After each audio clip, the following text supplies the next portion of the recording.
4 లక్షల ఇల్లు కూడా కట్టించబోతున్నాం. ముఖ్యంగా రైతాంగానికి మిగులు రాష్ట్రాన్ని 7 లక్షల కోట్ల అప్పు గత ప్రభుత్వం చేసిన 31,000 కోట్లు 2 లక్షల పంట రుణం కూడా మాఫీ ఆగస్టు 15 లోపు చేయబోతున్నాం. ఇది కాంగ్రెస్ పార్టీ రేవంత్ రెడ్డి గారి ప్రభుత్వం చిత్తశుద్ధి.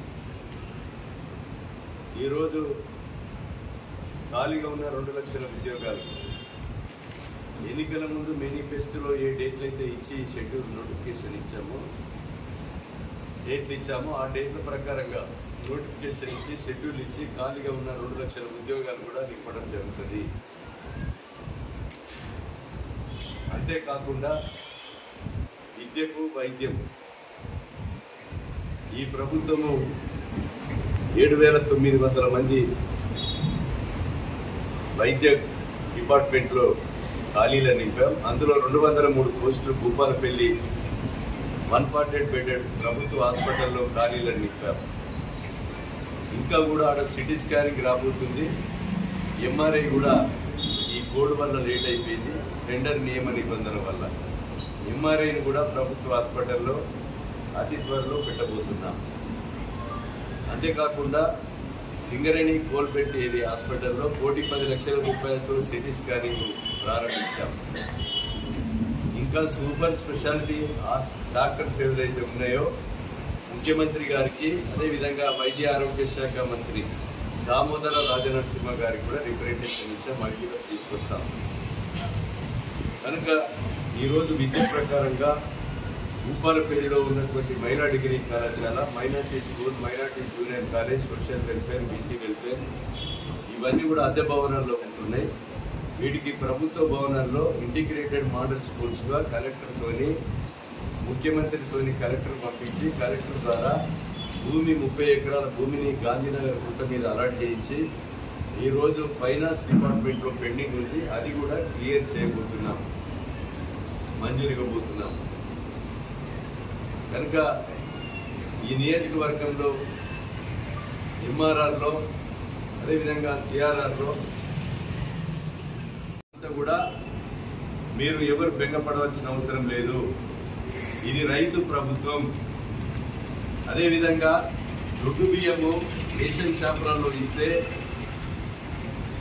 ఏదైతే మొత్తం కూడా ఇతర రాష్ట్రాలకు తరలించి ఏదైతే మరి దొడ్డిదారి వ్యాపారం జరుగుతుందని ప్రభుత్వం గుర్తించి రేషన్ సరుకులన్నీ కూడా సన్న బియ్యం ఇవ్వాలనేటువంటి ఉద్దేశంతో రైతులను సన్నబట్లు వేసుకోవాలని ప్రభుత్వం ప్రోత్సహిస్తుంది.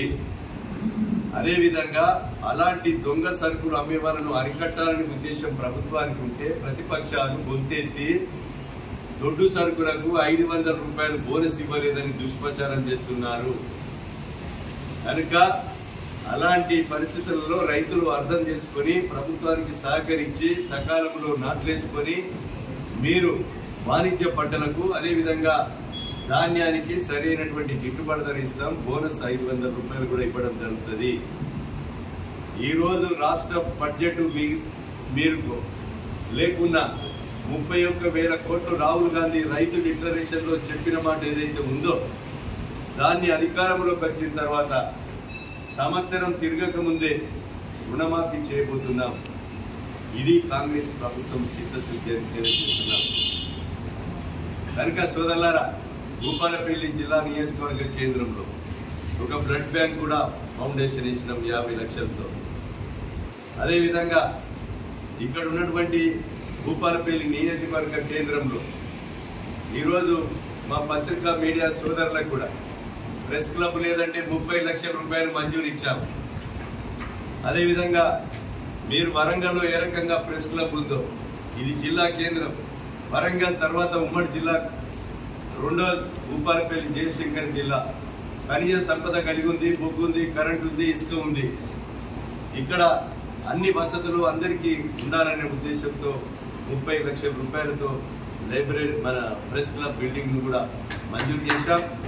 మీ ద్వారా కలెక్టర్కి తెప్పించి మీరు ఆ బిల్డింగ్ స్థలాన్ని కూడా తొందరగా మరి ఐడెంటిఫై చేసి ఫౌండేషన్ కూడా వేయడం కూడా జరుగుతుందని సందర్భంగా తెలియజేస్తున్నాం. అదేవిధంగా రాకపోకల్ ఏకమంట బెట్టిగూలి కరీంనగర్ తమ్మికుంట వాసులు ఏదైతే ఇబ్బంది పడుతున్నారో వ్యాపారం దెబ్బతిని టేకుమంట్ల వ్యాపారం దెబ్బతింటే గతంలో 2,80,00,000 రూపాయలతో ఆ ప్రభుత్వం మంజూరు చేస్తే కనీసం ఒక ఇసుక రాయి కూడా వేయకపోతే ఈఎన్సీని తీసుకొచ్చి 5,80,00,000 రూపాయలు ఎస్టిమేట్ రీక్యాష్ చేసి మంజూరు చేసి ఆ బ్రిడ్జిని 24 గంటలు పెట్టి లైటింగ్తో పూర్తి చేస్తున్నాం. ఈ మంత్ ఎండింగ్ వచ్చే నెల 10వ తారీఖు వరకు బ్రిడ్జి కూడా పనులు పూర్తయితాయి.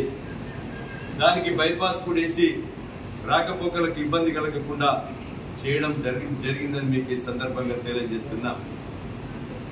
కనుక ఈరోజు 33 కోట్లతో నియోజకవర్గంలో సీసీ రోడ్ల నిర్మాణం చేపట్టాం.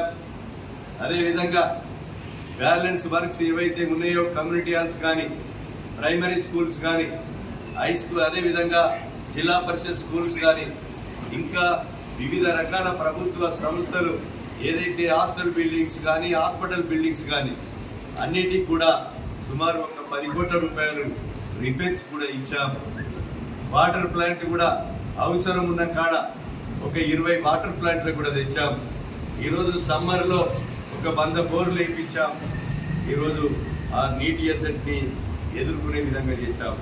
ఈ జిల్లా కేంద్రంలో కూడా సిఎస్ఆర్ నిధులు, డిఎంఎఫ్టి నిధులు అన్ని కూడా ఇక్కడనే ఉపయోగపడే విధంగా గత ప్రభుత్వం 43 కోట్ల రూపాయలు ఎక్సెస్ శాంక్షన్ ఇచ్చి పనిచేసిన వాళ్లకు బిల్లులు రాకుండా ఇబ్బంది పడుతున్నటువంటి పరిస్థితుల్లో ఆ ఇబ్బంది రాకూడదని ఆ 43 కోట్లు మళ్ళీ ఎక్కడ బయట జిల్లాల నుంచైనా తెప్పించి అవి అందరికీ బిల్లులు పే చేసే విధంగా మరి కలెక్టర్తో మాట్లాడడం కూడా జరిగిందని సందర్భంగా మీకు తెలియజేస్తున్నాం. కనుక ఈ విషయాలన్నీ కూడా అర్థం చేసుకొని ఈరోజు ఇక్కడ ఔటర్ రింగ్ రోడ్ అవసరం ఉంది. గత ప్రభుత్వం 80 లక్షలు మంజూరు ఇచ్చినామని చెప్పింది.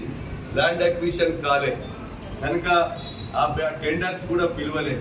ఓట్ల కొరకు అడ్డగోలు శాంక్షన్లు ఇచ్చి అడ్డగోలు ప్రొసీడింగ్లు ఇస్తే మరి 7 లక్షల కోట్ల అప్పు ఎక్కువైపోయి ప్రభుత్వం మీద భారం పడి వచ్చినటువంటి రేవంత్ రెడ్డి గారి ప్రభుత్వం సంక్షేమ పథకాలు తీరుస్తూ చెప్పిన మాట అమలు చేస్తూ ఈరోజు వేతనాలు ఇస్తూ అన్ని రకాలుగా వ్యవహారం చేస్తున్నాం. ఈ ఔటర్ రింగ్ రోడ్ కూడా కేంద్ర ప్రభుత్వానికి మేము గడ్కరీతో మా యొక్క R&B మంత్రి మరి కోమటిరెడ్డి వెంకరెడ్డితో రిప్రజెంటేషన్ ఇచ్చి ఈ యొక్క రింగ్ రోడ్ ఏదైతే ఉన్నదో కేంద్ర ప్రభుత్వ నిధులు, రాష్ట్ర ప్రభుత్వ నిధులతోని మేము రింగ్ రోడ్ కూడా ప్రతిపాదనలు ఇవ్వడం జరిగింది. అది కూడా అతి త్వరలో మంజూరైన తర్వాత ఇక్కడ మంత్రులను తీసుకొచ్చి పునాదులు వేస్తాం. 160 కోట్ల రూపాయలతో మెడికల్ కాలేజ్ బిల్డింగ్ కూడా రేపు అతి త్వరలో ఒక మంత్రిని తీసుకొచ్చి ఫౌండేషన్ కూడా వేయబోతున్నామని సందర్భంగా తెలియజేస్తున్నాం. అదేవిధంగా మెడికల్ కాలేజీ సేవకుగా పనిచేస్తాం. ఈ నియోజకవర్గంలో ఉన్న 2,70,000 మందికి మీకు సేవకులుగా ఉంటామని తెలియజేస్తున్నాం. ఈ నియోజకవర్గంలో గతంలో అధికారంలో ఉండి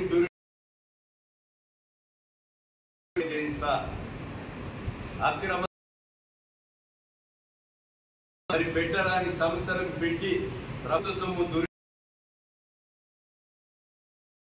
ఇప్పించడం జరుగుతుంది. ఏదైతే ఇరిగేషన్ వాళ్ళకు కూడా ఏదైతే వాళ్ళ కుంటలు బంద్ చేసి ఆ కుంటలు కొంతమంది ఆ డబ్బును కూడా రికవరీ చేయిస్తారు. అంటే అధికారులు కూడా ఎంతటి వారైనా వదిలిపెట్టేది లేదు తప్పు చేస్తే ఈ ప్రభుత్వం అని తెలియజేస్తుంది. కనుక సోదరులారా మీరు అందరూ కూడా ఆలోచన చేసి మీరు అందరూ పత్రికా మీడియా సోదరులు మీ పత్రికల ద్వారా మీ పెన్ను ద్వారా ఈ విషయాలను ప్రజలకు తెలియజేసి ఎవరికి అన్యాయం జరిగినా ఎవరికి అవినీతి జరిగినా మా దృష్టికి తీసుకొస్తే అవి చట్టపరమైన చర్యలు తీసుకొని న్యాయం చేయడం జరుగుతుందని మీకు ఈ సందర్భంగా తెలియజేస్తున్నా. కనుక ఇప్పుడు రాబోయే రోజుల్లో 3,500 ఇళ్లే కాదు, ముఖ్యమంత్రి ఈ నియోజకవర్గంలో వెనుకబడ్డ నియోజకవర్గం అని కూడా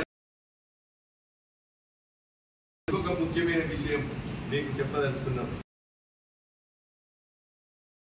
మంత్రిగా బుద్దిన శ్రీధర్ బాబు గారు ఈరోజు మన క్యాబినెట్ లో ఉన్నారు.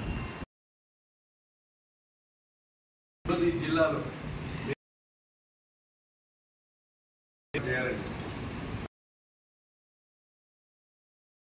మీద కానీ 300 ఎకరాలు కేటాయించి ఫస్ట్ వీక్లో మన అధికారిని తీసుకొచ్చి రాష్ట్రంలో ఉన్నటువంటి అధికారులందరినీ కూడా ఇక్కడ ఉన్నటువంటి నిరుద్యోగ ముఖ్యమంత్రి గారితో మాట్లాడి మరి ఎస్ఎస్సి నుంచి పీజీ వరకు చదివి ట్రైనింగ్ ఇప్పించి వాళ్ళు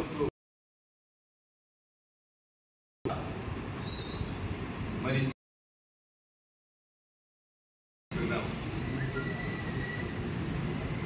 అదేవిధంగా ఉమ్మడి వరంగల్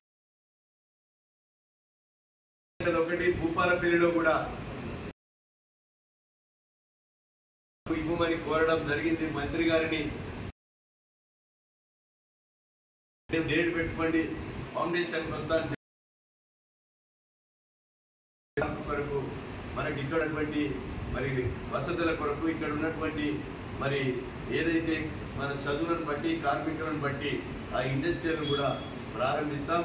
మరి అదేవిధంగా ఇక్కడ మన Bhupalpally guest house Singareni guest house రోడ్కి గతంలో స్పీకర్ గారు ఉన్న ఇల్లు కానీ ఇంకో ఇల్లు కానీ 2-3 క్వార్టర్స్ తీసుకొని స్కిల్ డెవలప్మెంట్కు రిపేర్ చేయమని చెప్పాం. అది కూడా అతి త్వరలో స్కిల్ డెవలప్మెంట్ సెంటర్ను కూడా మరి ప్రారంభించి ఇక్కడ ఒక 800 మెగావాట్లకు సంబంధించినటువంటి సోలార్